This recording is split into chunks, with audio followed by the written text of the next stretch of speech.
lang naman kayo tanong, hindi naman kayo bumibili tapos bibili kayo doon sa kabila. Pero sa akin ulit kayo nagtanong, pero sasagutin ko tong napakagandang katanungan ng mga kalisto natin dyan. Eto, 520 versus 428 size mga kalisto. So, same motor, KMX125. Same na 51 teeth, magkaiba ng size.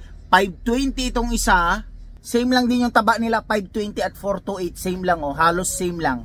Alin daw yung pang trail, alin yung pang kalsada. Mas malaki, mas mataas yung torque.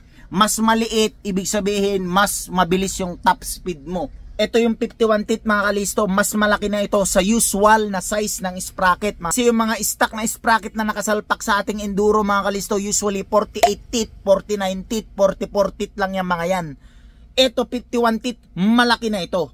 Pero yung malaki sa 51 teeth, gatiting lang yan compare sa 520. Nagmukhang engine sprocket tong 51 teeth pag tinabi mo yan sa 51 teeth ng 520. Ayan. Tingnan mo kung gaano kalayo yung laki nila. Yan. Para kang nag-compare ng platito tsaka planggana. Ayan, napakalaki.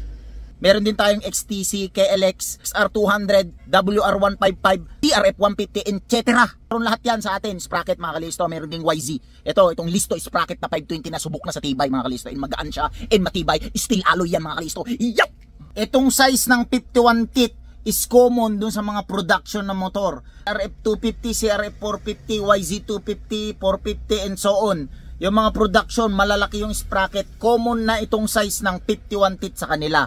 Naglalaro yung stock na sprocket sa kanila is 50 teeth, 51 teeth, 49 teeth. Diyan naglalaro 520, which is ito nga yung size na yun. Basta 520, same lang yung number of teeth nila, same lang yung laki nila. Dito lang sila nagkakatalo, dito sa gitna and yung mga butas dito. Yung XTC, KLX DT, 4 lang yung butas nila na maliit.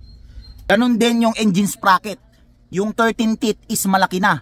Yung 14 teeth, dambuhala na. I-compare ko din sa inyo yung chain. Yung 130L, napakahaba na yon sa 428, lalo na yung 132, 135, 144, mahaba na yon. Dun sa 520, yung 120L sobrang haba na talaga. Tingnan nyo yung size. Ito yung 520, ito yung 428. Tingnan nyo kung gaano kalaki. Tingnan nyo kung gaano kalaki yung agwat ng 428 sa 520. Ayan. Almost twice the length ang isang link.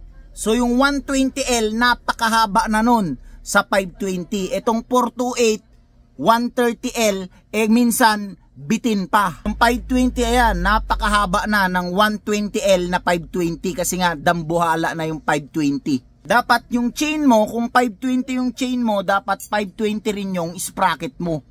428, ilalagay mo yung 520 chain. Hindi pwede.